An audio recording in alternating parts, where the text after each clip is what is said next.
पिशाचराज विक्राळने त्याच्या प्रिय भक्ताला समर्थांच्या पाठावर पाठवलं होतं. तो घनशोषक घेऊनच ये, नाहीतर तुझं तोंड काळं कर, विक्राळ उर्मीने म्हटला होता. विक्राळचा तो स्वर त्याच्या प्रिय भक्ताला, त्या पिशाचे ढवल्याला जिव्हाळी लागला होता. आज संध्याकाळपासूनच तो समर्थांच्या मागावर होता. समर्थ झाडाखाली ध्यानस्थ बसलेले. गबलू मेनका फोनवर काहीतरी पाहत होते. तीच ती उल्कासूरची न्यूज. हा ढवल्या तोपर्यंत एका झाडावर वटवागुळाचं रूप घेऊन झाडाला उलटा लटकून बसलेला सर्व काही पाहत होता. समर्थांनाही उल्कासूरची वार्ता कळली होती. तसे समर्थ एकटेच निघून गेले होते आणि हीच संधी साधून हा ढवल्याही समर्थांच्या मागावर उडत गेला होता.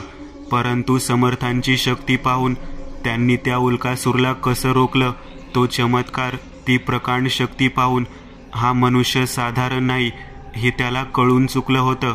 उल्कासूराचा बार फोडण्यासाठी समर्थांनी शरीरातली सर्व शक्तीचा साठा वापरला होता. शरीर अशक्त झालं होतं, ज्याने त्यांना जागेवर उभंही राहता येईना. समर्थांचा जागेवरच तोल जाऊ लागला.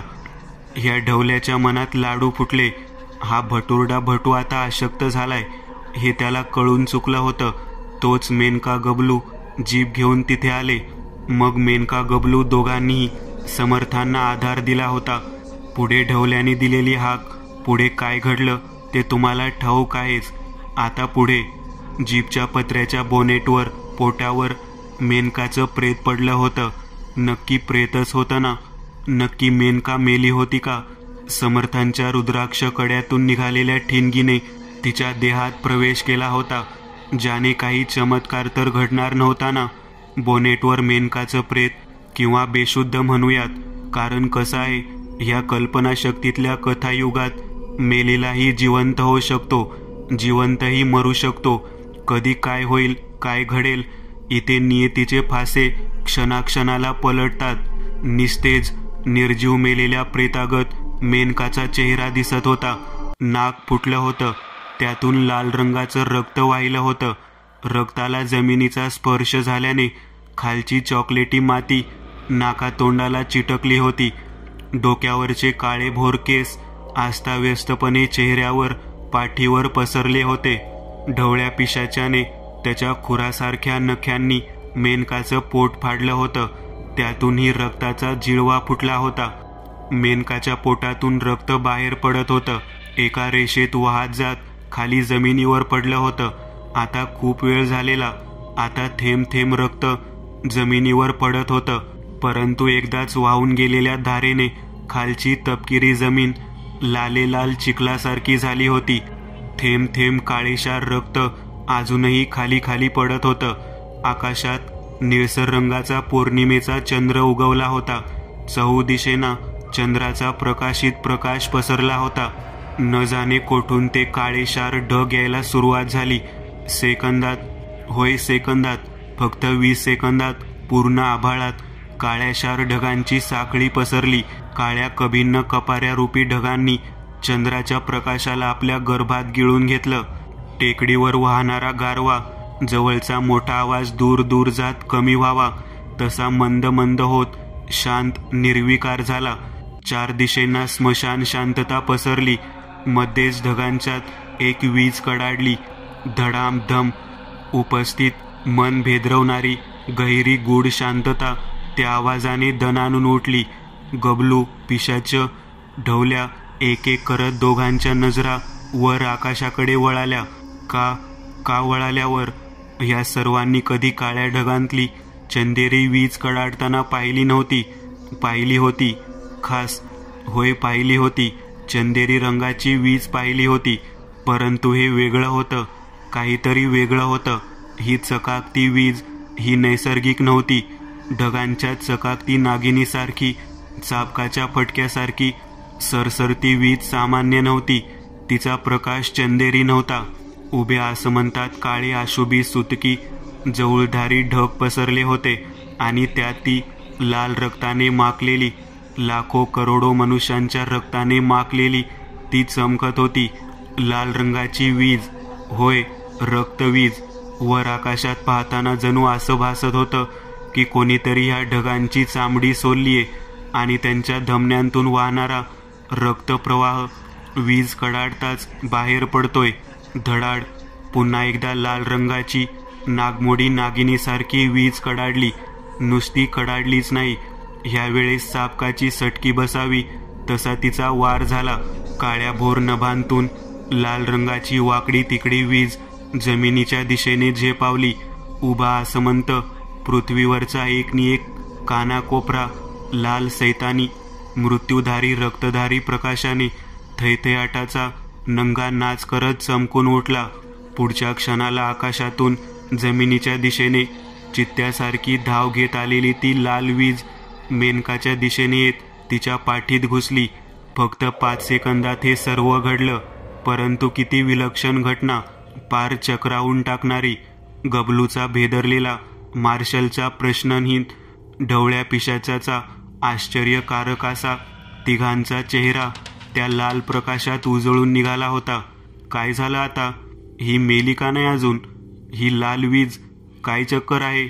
ढवल्याने हाताची तर्जनी ओठांवर ठेवत विचार केला. मेनकाचं शरीर अद्याप तसंच पडून होतं, कसलीच हालचाल नाही. परंतु एक गोष्ट घडत होती.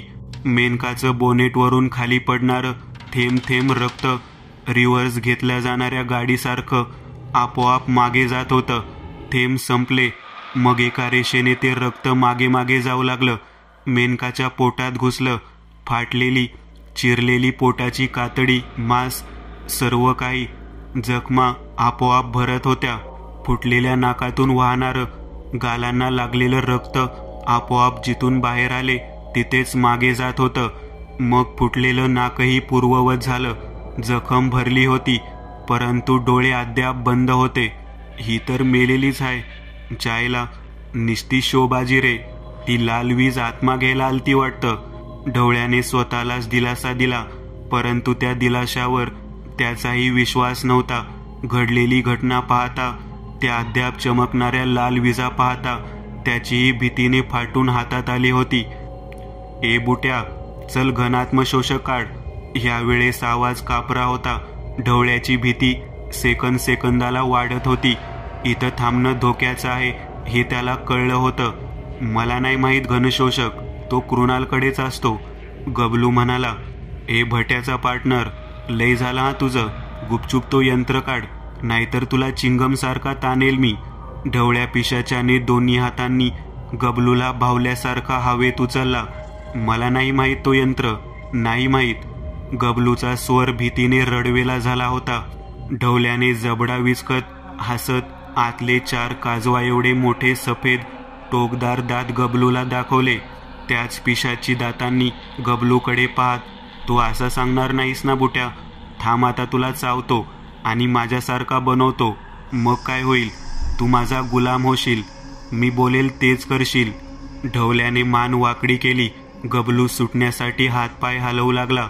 वाचवा, वाचवा, वाचवा. गबलू प्राणभयाने मोठ्याने ओरडू लागला. ढवल्या पिशाच्याचे दात गबलूच्या मानेवर आले. ढवल्या पिशाच्याचे दात गबलूच्या मानेवर आले. रक्तवाहिनीपासून फक्त 1 इंच लांब होते. तोच कोणीतरी मागून ढवल्या पिशाच्याचं मनगट पकडलं. पकड फार मजबूत होती की ढवल्याला हालता येईना. ए नरसाळ्या, कोणमधी पाय घालू राहिला? तरी आलासच. आता तुला मी सोडणार नाही. ढवळ्या पिशाच्याने कसं तरी डाव्या बाजूला जिथे मार्शल उभा होता तिथे पाहिलं. मागे कोण होतं?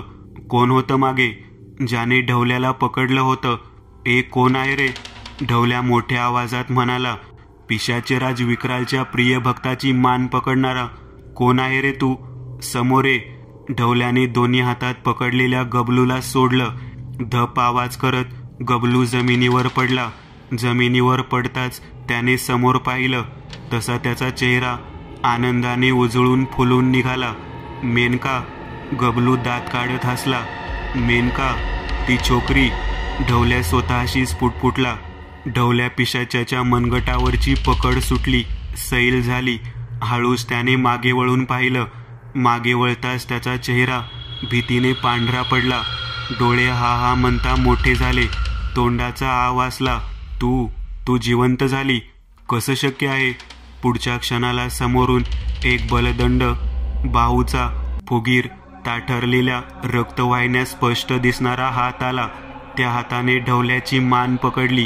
अलगद कापसासारखा त्याला जमिनीवरून 1 फूट 2 फूट असं करत करत 4 फूट वर उचललं.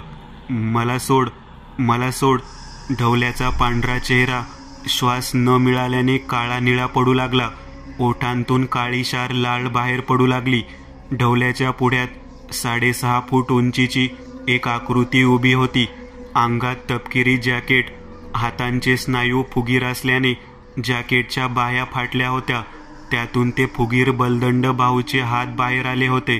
त्या हातांवर टर फुगून वर आलेल्या रक्तवाहिन्या दिसत होत्या.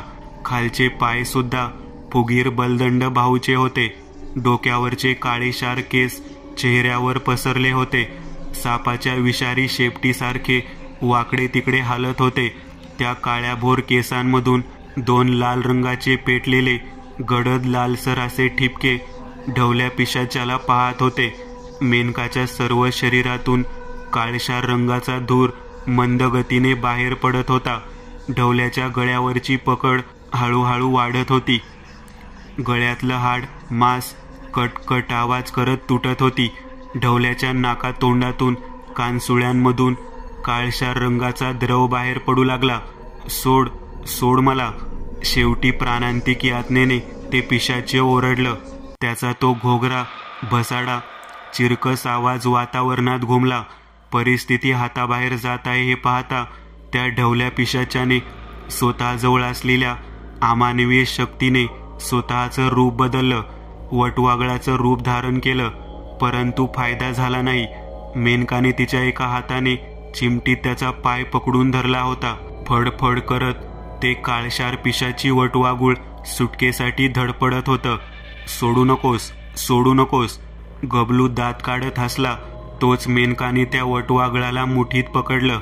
मग तीच मूठ तोंडाजवळ आणत त्या वटवागळाचा ढवळ्या पिशाच्याचा मानेचा लचका तोडला.